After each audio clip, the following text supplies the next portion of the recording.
Hello, everybody. My name is Doku Games, and welcome to the review of this eighth and final episode of the Fallout TV show. As always, I just want to say, screw Amazon. You know what to do to watch this. Other than that,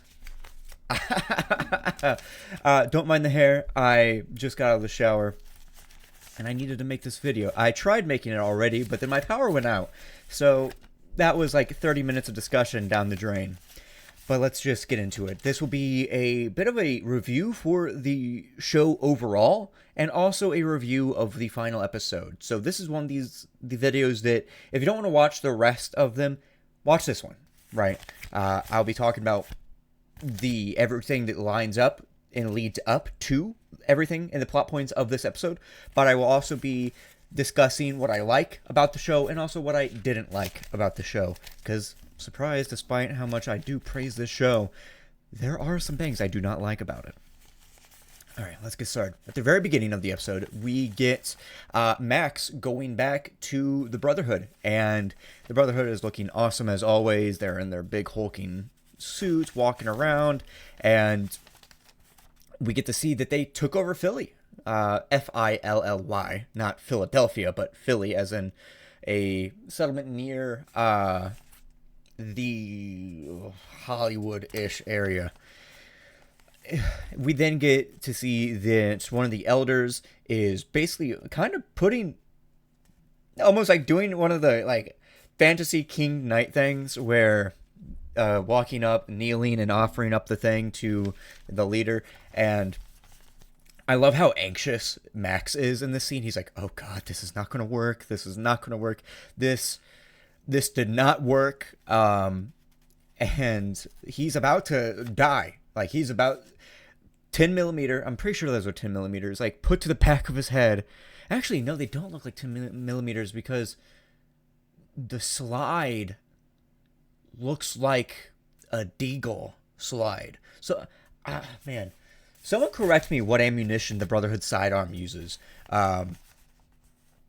But there was this whole thing about, he's like, I can take you to him, I can take you to the actual head, I can do all this, because obviously he wanted to lead Lucy away, but it does feel a little weird, a tiny bit contrived, but it makes sense, right, that he would want to lead them away, and if it doesn't work, as long as Lucy is safe, after she brought them the head, he can then go in there, right, and then he can meet up with Lucy later. So maybe that was his, one of his rare intelligence passes, right? Because Max seems one of the characters that have I'm pretty sure it was even like confirmed that like the creators put out stat blocks of what the characters had, and I'm pretty sure Max had like the lowest intelligence out of all of them. We then get a revelation that, oh man, I'm pretty sure it's I forget their name, but the non-binary Brotherhood of Steel member talks about how they were the one that, cut up their foot and everything like that, and like it wasn't Max that did it, right? And we get a little bit more on that later in the episode about how they were like, I don't want to go out into the wastelands, I didn't want to do all this, it was scary and all this other stuff, and that really characterizes them, even if they are a background character. I thought that was very cool. Obviously, there are people that are complaining about that, and who cares? If it's a good character and they actually play into the story like this does, what does it matter? Even if they didn't, what does it matter? People are being people, including in the Wasteland. There will always be people that do whatever they want, right? It's almost thematic, right? That if they weren't able to do it in the old world, they're able to do it now in the Wasteland, right? And that is especially something like breaking away from gender norms. But other than that,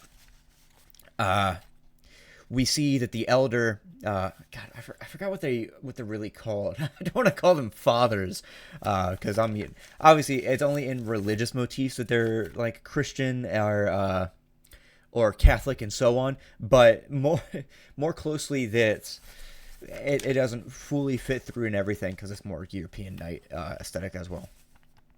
But the elder is like, I want to create a new Brotherhood of Steel. The current Brotherhood of Steel has lost its ways, and this obviously really explains why this chapter in specific is so foolhardy, right? Of wanting to uh, be so violent, right? And have all these like indoctrinations and everything, and doing what other Brotherhood of Steel chapters do, but doing it in such a morally gray way. And that's what I really like about this show is that one thing I like about Fallout 4 was the fact that the Brotherhood of Steel kind of felt like good guys, right? Uh, but it was almost a little too much. They didn't feel as gray as the previous games, right? But that's always chalked up to the fact that different chapters are different ways, right? Uh, and obviously, this is expanded upon in this TV show, where this Brotherhood of Steel chapter, despite being Bethesda's Fallout, is way closer to what we've seen in previous games from New Vegas 3 and even 1 and 2. Uh, that it's completely different from 4, and I really enjoy that. New Brotherhood of Steel, I do find it a little weird and a tad bit contrived that this guy is like, I want you by my side, despite the fact he was just about to kill him. Like public execution style, right? He was just about to kill him, but as the moment that his friend showed their loyalty to him, now it's all changed. I don't know about that. I mean, I guess you could say that maybe he wants to use that opportunity to pull Max into the fold, right? Um, and even if he can't trust them, he wants to forge him into someone that he can trust and so on, because he's only a squire right now. We then cut to the observatory, right? I actually really liked the way that the observatory looked in this in these scenes, because it looked so run down, but also like had all the little details in the background that kept it looking like an observatory. And one of the things I really like about Fallout is the fact that depending on where you go, especially if you go into a place like that, such as the Minutemen in the museum is still there. The museum is like still a part of the environment.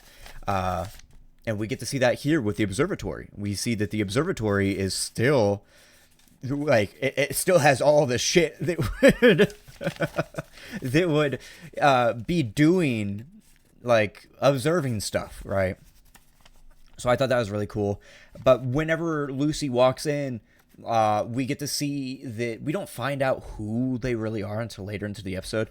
But we get a clear parallel that's different from what we just saw in Philly, where there were basically no civilians and only knights, squires, and aspirants around, that then to Moldaver's hideout, where there's children laughing, playing, there are people farming, there are people like actually chatting and so on.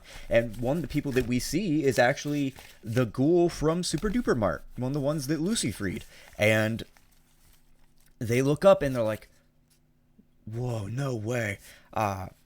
And I thought that was a really cool, like, turnaround moment, and still makes it feel like connected, right?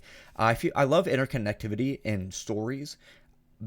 Now, obviously, it can go a little too far, right? Where if you have an entire world and then everything is a little too connected, it makes it feel smaller than it actually is. And specifically talking about the Fallout TV show, I'll get into a little later of why I don't exactly think that that's a bit of a flaw with this show in particular. I love the anxiety that Howard has, right? Whenever he is spying on his wife, he is like tapping his leg, he's doing all this other stuff. He is just visibly anxious, right? With, oh my god, it still not going back. Okay, whatever. I guess I'll just have to leave it. But I like the anxiety that he has. I like that he's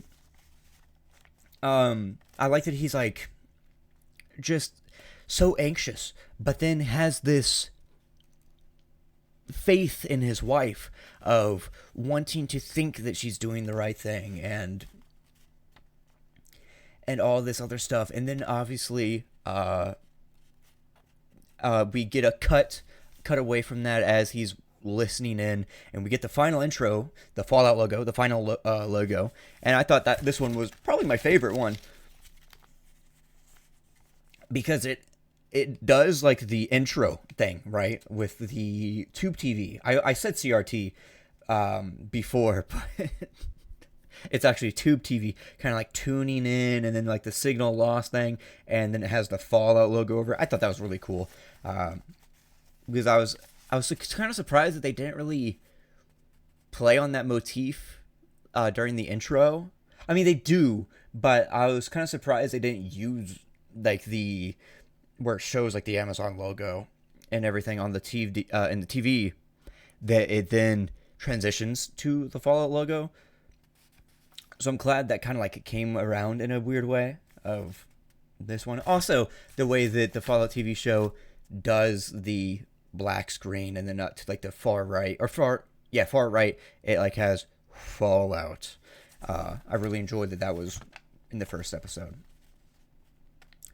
But anyway, we come back to the compound and Lucy is meeting up with Moldaver, and we see that Hank is alive. We see an ugly ass ghoul at the at the table, which I wrote down here, ugly ass ghoul, because I wanted to make a point of that, because a lot of people are always complaining about the fact that Howard looks like a Fallout 4 ghoul, right? He's almost not as ugly as all the other ones. And that's fine. I think that's completely okay. Because we've now seen all the different types of ghouls in this show. We've seen ghouls now with the one that we see in the observatory, who is revealed to be Rose, Lucy's mom, who is just mangled and part of the skull, right? And then we see the ghoul that's right out in the courtyard, that's a little more yellow, in skin, a little whiter, has like the striations across his face, and that's a little bit more like Fallout 3. And then we see more orangish ghouls, and that's more Fallout New Vegas. And then obviously we have Howard, which is Fallout 4. So I really enjoyed that they implemented all the different designs of the ghouls into a single 8-episode season.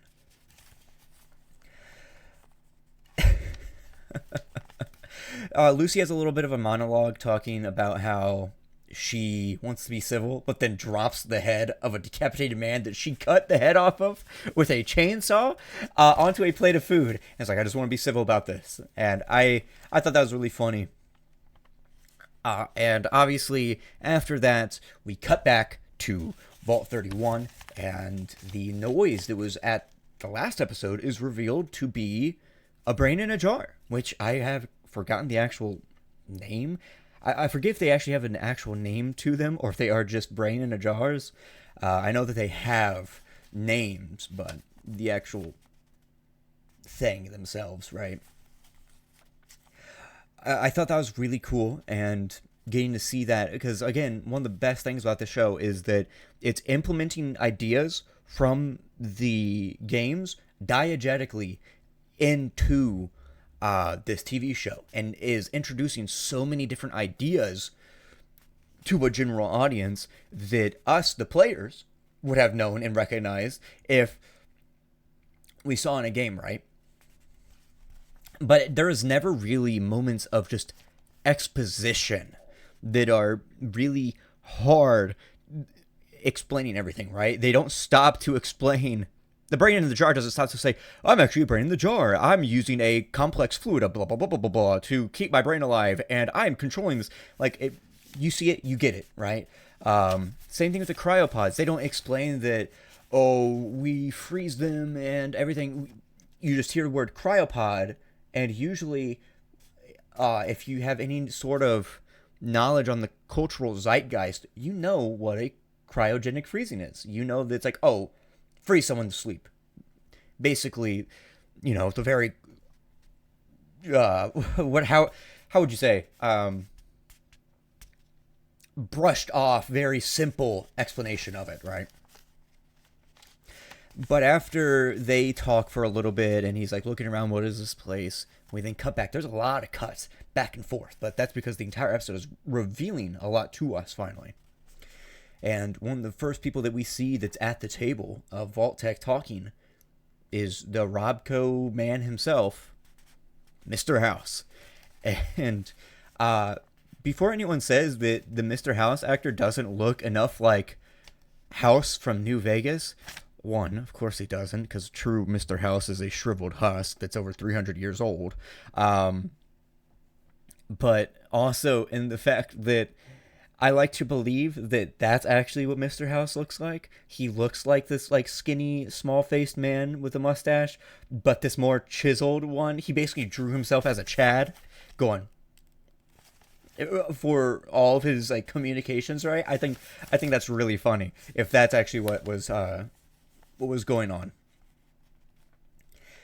And we get more of Howard listening on his wife, and one thing I really enjoyed about this episode is the fact that Howard continues to have faith in his wife. Like, they're all talking about, basically this humanity's destruction.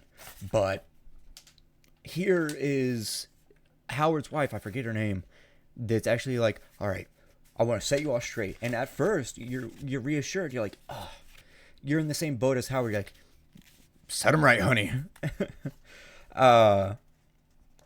And I love that that's really shown, right? Despite the fact that he's fine on his wife, despite the fact that he's going through with what Moldaver wanted, he still wants to believe in his wife. And I love that. I love that it's not one of those things of where it's just like, I hate my wife, or anything like that. And it feels realistic. Cut back to Vault 31, and we get a full explanation of what the three vaults are. And it was basically what I thought it was. I didn't predict the cryopod plot twist, but I did predict the fact that everyone that is from 31 is supposed to be from 31, right? And that they are in some way connected. They are a pool of people that are pulled from, that are meant to be leaders, right? They are meant to be people that are pulled in and everything. And that's what it is. And it's also then explained that the other vaults are breeding pools. That's all they are. They are just groups of people in a population that continues to grow, that these previous Vault-Tec employees can rule over to then one day repopulate the surface. It's one of those things of Vault-Tec in power. Vault-Tec is the ones that want to reclaim the world. This corporation that even through apocalypse wants to reinstate a monopoly of and capitalism and everything like that. And I feel that is so on brand for Fallout, right? Especially with all of its political talks and everything like that. I feel that is such an idea that Fallout, it feels natural. We also, I just want to mention really quickly that we are finding out more and more that Hank is like really just a bad dude, right? Despite the fact that everything we want to have him saved, we found out now that he's a bad dude. And one of the things that someone in the comments said, it doesn't make sense that if Hank was overseer, that why wouldn't he be concerned with Vault 32 if he knew about it? Because obviously we know that 31, 32, and 33 all have like interconnectivity via the terminals. And my explanation for that was pretty simple. It's just the fact that he had apathy towards his own wife, right? And wanted only his kids. So I feel that, yeah, he's not going to really care about another vault. He cares only about his vault, his stuff. That's all he cares about. And I'm pretty sure even in his own mind, he felt that whenever he found out that Vault 32 was taken over, and like their experiment was found out and killed everyone, he was like, okay, well, I can just handle them if they ever come over here. Just lock away 32 and all of that.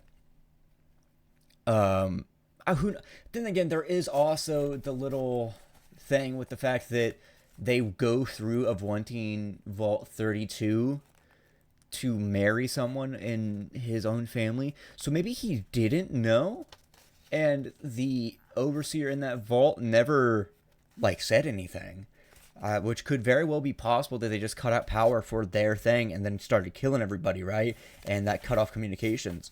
Because all we see is that the terminal is able to access its own records, but who knows? Maybe it wasn't able to communicate out through other people because maybe someone like the little brother or Chet was able to hack into it and prevent them from talking. Who knows? Maybe that'll be explained next season. We then get to a huge, huge revelation, and that's the fact, like, I'm talking one of the biggest things in all of Fallout lore that is now canon to all of Fallout and has been a theory for decades. And that's that Vault-Tec dropped the bombs. They started the Great War. And whenever that happened, I had chills, right? Because that was a theory that I myself had always thought to be the one that who started the Great War, right? I never believed that it was China or the United States that started it. Even no matter what the games really said, I always felt that there was enough leeway in the games to kind of still have up to your own interpretation of who was who and who did what, right? Because most of the stuff that we hear about America was the fact that they are very violent. They are really wanting to just have control of the entire Western Hemisphere. And then there was also, China, who was in a resource war, but was also, to my knowledge, I haven't done a lot of research on this version of China, that they were just kind of really wanting to stay in their own lane, but was still got into a lot of fights with America regardless. And then we get another reveal. Hank's pre-war. Hank is a member of Vault-Tec. He was an executive assistant, and he is old as shit, and he was cryogenically frozen. We then get another huge quote from Howard's wife about war never changes. And actually, I had it on my list here. I didn't write it down, but it was one of the things that I was thinking about. I was like, they never say the war never changes line, right? They didn't even put it into the very first episode or anything. And all that kind of really surprised me. But I'm glad that they kind of saved it for the end in an episode called The Beginning. Near the end of the episode, near like the middle of the episode, they say the iconic line that is always said at the beginning. So I thought that was really, really clever. And we just find out all this stuff, and like they start offering up ideas, and they reveal the whole idea to the audience and obviously to us properly and everything like this. We knew that Vault-Tec was like shady and everything, but this has a full-on explanation that like all of the vaults have shit going on. They were sponsored by different companies, right? Like all of them that were made were having different shit going on with them, right? And like one of them was like, maybe we have super mutant soldiers, and then another person was like, yeah, what if we separate the children from the adults? And all of these weird sociological experiments that you would be going through like a freshman sociology student, right? With no moral compass. I was just like, what if we just fuck with people to the extreme? See what happens. And again, it's on brand. And I really love the explanation and how they explain it. And really funny is that if you actually look at the map, there are some places where there just isn't any vaults. I remember someone on like TikTok made a full map of it and overlaid it. There's like none in Indiana. And one of the vaults is in like a really weird place in Florida. Like it's not in Miami. It's not in like Orlando. Or maybe it is in Orlando, but like it's not like in anywhere else.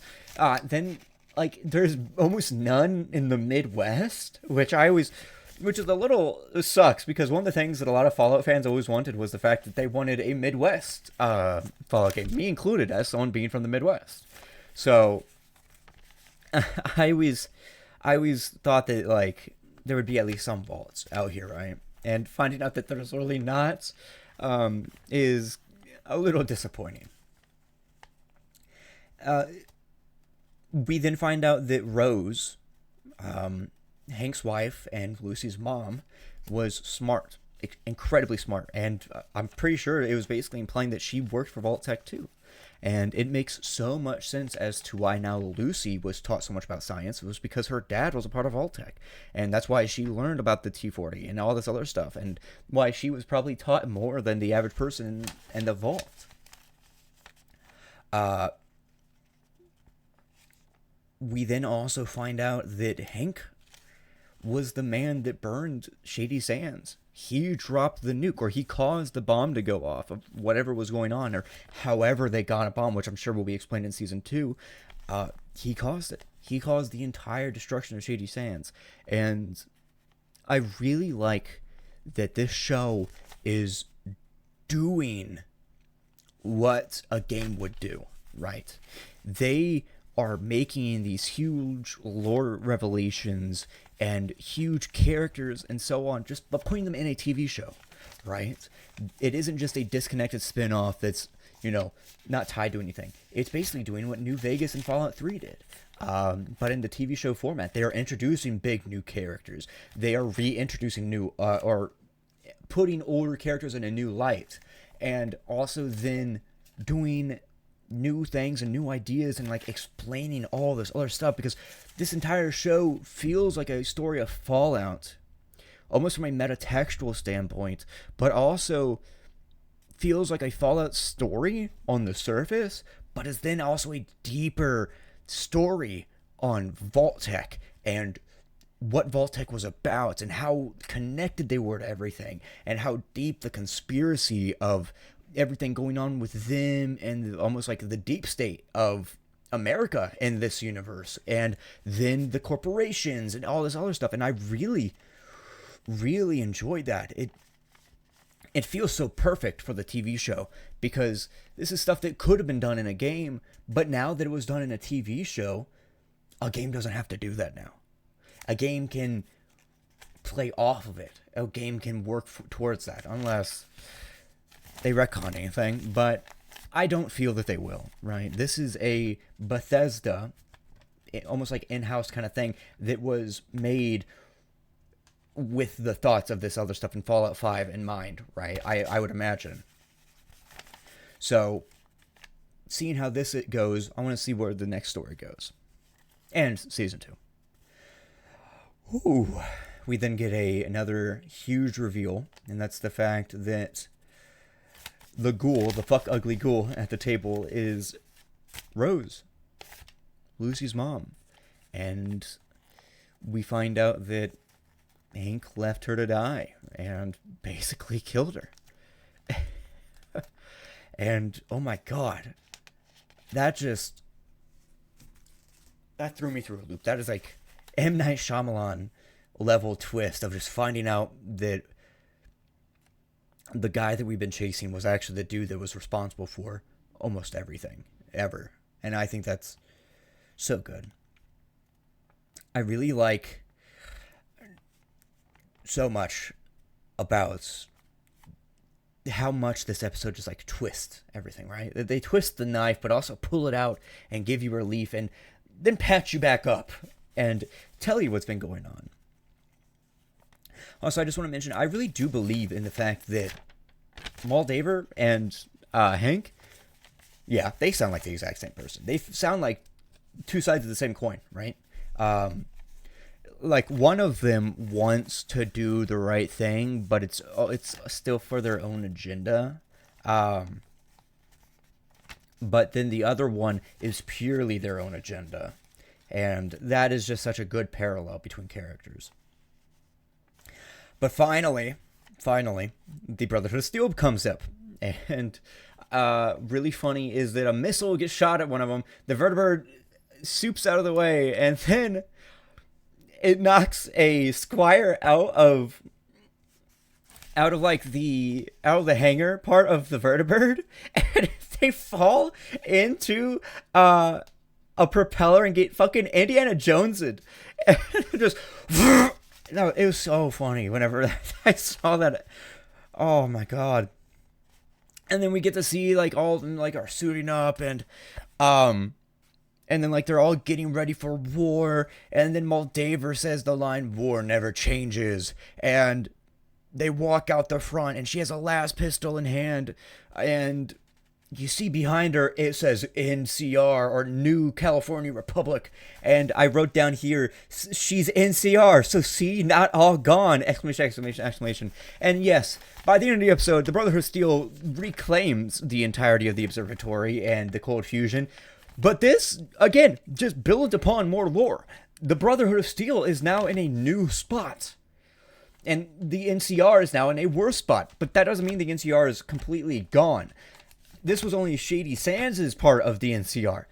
Remember, there's shit still so far as the Mojave. There's shit still so far up as Oregon and all sorts of other places. So I really do believe that, yes, the NCR isn't fully gone, but this fall, this dissolution and this splitting up was bound to happen. Hank then says what his plan was, what Vault-Tec's plan was. It was to get rid of all factions, everything. They want a monopoly on it all. They want complete control. They were basically doing what the Enclave wanted. They want complete control. Anyone that isn't them, get rid of, or make them, right? By force or any other means necessary. Most likely, usually just by eradication, right? Because we see that Hank is not opposed to nuclear weapons and is willing just to nuke a city. So far, with what we know, is only just to get his kids back and to burn and leave away the new world to pave way for Vault-Tec to take back over. And I said Hank would love Caesar, but I'm pretty sure he would actually hate Caesar and be very much at odds with him because he wants to do what Caesar's doing. But he thinks his is better. He thinks his brand of fascism is better. His idea of us versus them is better than his us versus them. His is atomic punk themed, but Caesar's is Roman cosplay themed, all right? Clearly they're different. I also love the way that combat is shown, because one thing that the games never really showed well, because it was always in gamey form, is that war is still the same, and it's still brutal. You're seeing basically fucking World War II trench fucking crushing through tables, but now you have like a 2-ton suit of armor on top of you, right? So I really do enjoy like how much they show off the combat in this, and it really does show that war doesn't change. Even now in the apocalypse, in the wasteland, it's still as brutal as ever. It is more brutal. It is still humanity warring.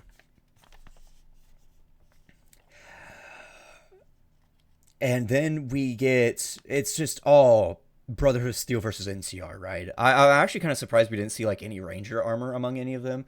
One of the really funny things that I saw was one of them was wearing an airsoft mask.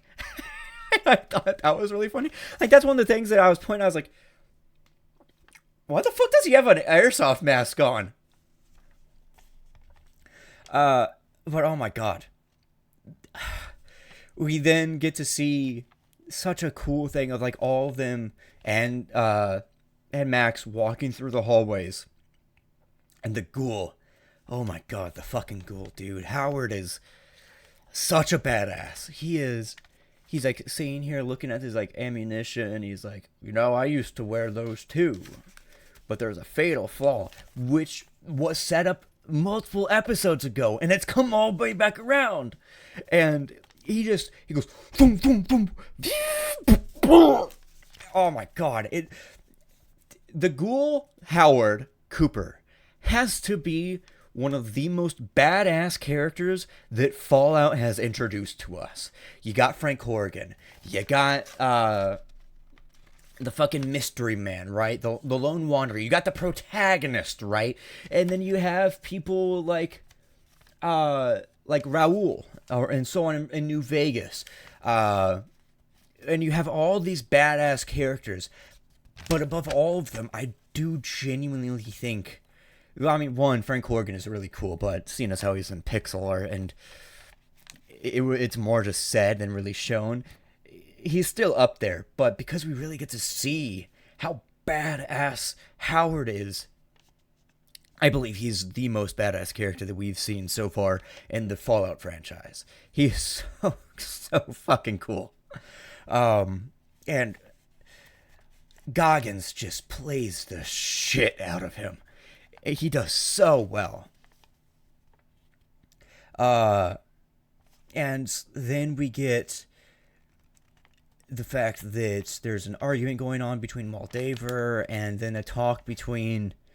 No, not Moldaver. A talk between Max and Lucy, and they're talking back and forth, and she's like, don't take him with us, but he still gets him out and everything, and he gets on a suit of power armor, and it seems like he just fucking straight up backhands Maximus, and Max dies.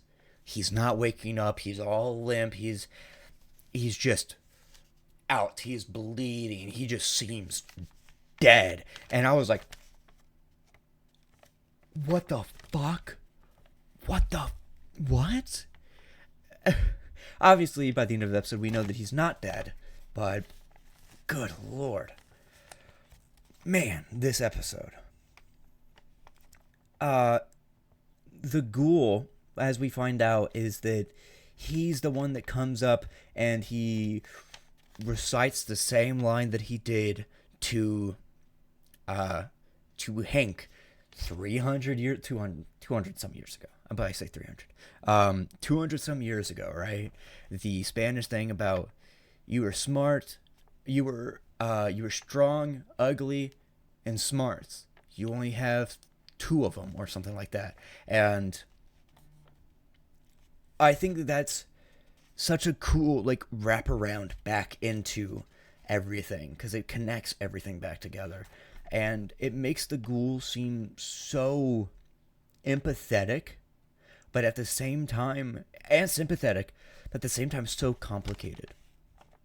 Because we find out he shoots him, and then he purposefully misses because he wants him to run off, and then chases after him. And he's so complex. And we find out that he wants to know where his wife and kids are. And that was said very early, that there is something that he's been looking for.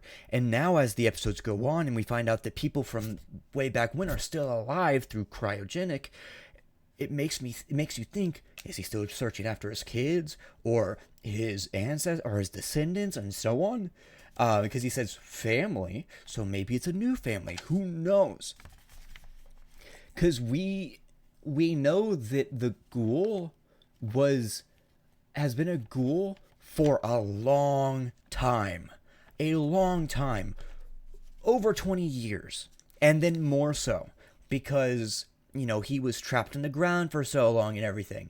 So clearly something's going on with his family that he knew that he could take the time to wait. But once he actually caught somebody, he knew that he would be able to find out where they were, right? So something's going on there. And also, based on what the ghoul says, that I guess Lucy's pre-war too. She was born back in the pre-world and was born not on the surface beforehand. She wasn't born in a vault like she thought she was. Because her memory's been very fallible throughout this entire season. And the ghoul literally mentioned something about, I think, Lucy picking up his dry cleaning and other things like that, or delivering his dry cleaning. Or maybe that was Rose or so on. That, it is really, really interesting. And We then get to see that the NCR is all Shady Sands, is all lit up again, and that just means that now the Brotherhood of Steel controls Shady Sands. It's Shady Sands. Oh my god, I went so long without fucking that up. We then we cut away, and the ghoul are walking away, and we find out that this Shady Sands is in Hollywood, which I know a lot of people are mad about because obviously there are reasons why Shady Sands was where it was in California. But again, I think that they moved. I genuinely do think they moved, and like certain things might just be inconsistencies in the background. But I do think that the NCR moved. They were all about expanding outwards, right? And one of the biggest things is about if you expand outwards without walls, you fall. But if you expand downwards, you start to survive, right? As long as you have walls around you to protect yourself from the waste outside, you thrive. But we know that the NCR was one of the factions that didn't rely on walls a lot because they just kept expanding out. And it makes sense in the whole expanding out that they moved the capital, especially after so many years. Shit, fucking America that came before did. They moved the capital like fucking 3 times. We get a Deathclaw skull, and then Hank fucking walked his way, Lone Wanderer style, all the way to New Vegas. The New Vegas Strip, and it's all lit up in the background. You see the tower, you see everything, and then it ends. Whew. The cool credits at the end of New Vegas, and all sorts of other stuff, and you get to see it, and you see the Lucky 38s, and you see the not Mr. Handies, but like all of the Securitrons. Some of them are like folded over and everything. And I saw some people on Twitter saying that like that didn't look like New Vegas. It looked like New Vegas had been destroyed. I don't know about you, but to me, it just looks the same. It looks shit. Like, yeah, it has walls, it has proper infrastructure, and like everything's going on, and House is controlling it, and so on. But like, it's still a part of the fucking wasteland. There's still buildings that have been destroyed because they are only now coming back to it. It's not like it survived throughout all of it. It was only just reset back up, right?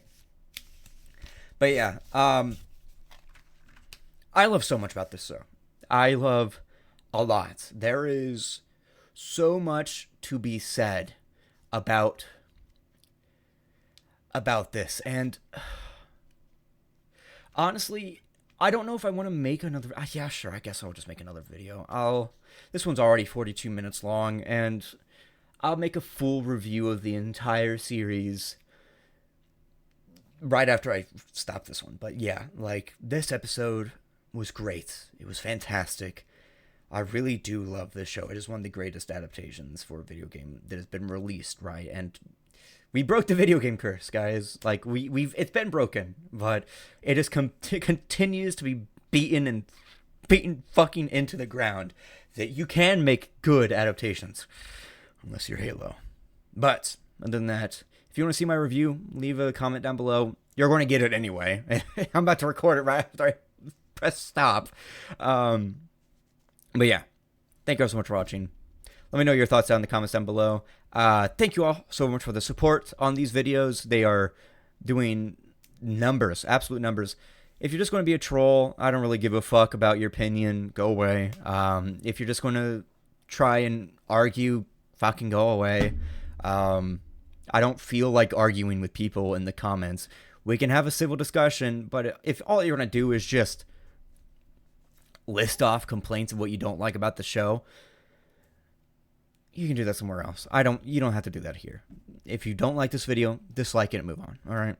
Other than that,